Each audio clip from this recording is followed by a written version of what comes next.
ప్రకాశం జిల్లా టంగుటూరు మండలం సూరారెడ్డిపాలెం రహదారి రక్తం ఓడింది. ఐఓసీ పెట్రోల్ బంక్ దగ్గర జరిగిన రోడ్డు ప్రమాదంలో 2 ప్రాణాలు కోల్పోయారు. మరో 6 తీవ్రంగా గాయపడ్డారు. క్షతగాత్రుల్లో 3 పరిస్థితి విషమంగా ఉంది.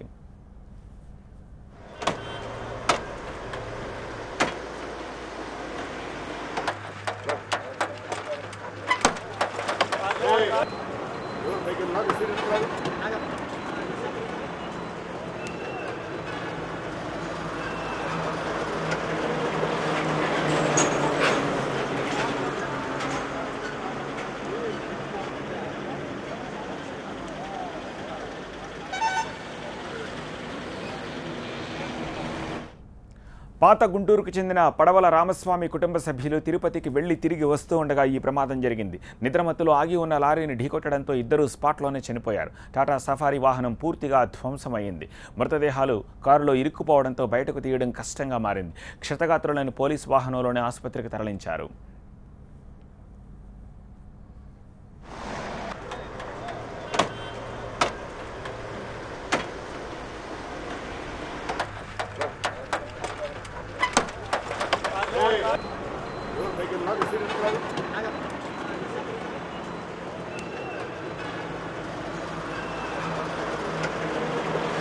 రెడ్డిపాలెం దగ్గర ఉన్నటువంటి ఐఓసీ పెట్రోల్ బంక్ ఎదురుగా ఏకోజామున 5 గంటలకి ఒక రోడ్డు ప్రమాదం జరిగింది. ఈ రోడ్డు ప్రమాదంలో పాత గుంటూరుకు చెందినటువంటి పడవల రామస్వామి అనే అతని ఫ్యామిలీ, ఆయన కొడుకు పడవల సాయి శంకర్, వీళ్ళతో అందరితో కలిసి మొత్తం డ్రైవర్తో కలిపి 8 మంది ఉన్నారు. టాటా సఫారీ వాహనంలో తిరుమల నుంచి వాళ్ళు గుంటూరు పోతూ ఉన్నారు.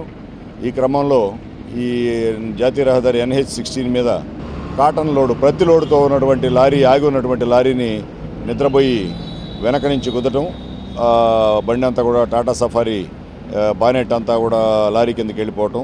ఆ డ్రైవర్ సుబ్బారావు అనే అతను తెలుస్తూ ఉంది. ముందు సీట్లో ఉన్నటువంటి రామస్వామి కొడుకు సాయి శంకర్ ఇద్దరు కూడా అక్కడే చనిపోయారు. మరి మిగిలినటువంటి వాళ్ళని, బండిలో ఉన్నటువంటి స్త్రీలు వీళ్ళందరూ కూడా ఇంకొక 6-7 మంది ఉన్నారు. వాళ్ళందరినీ కూడా హాస్పిటల్కి చికిత్స నిమిత్తం రిమ్స్లో చేర్చడం అయింది.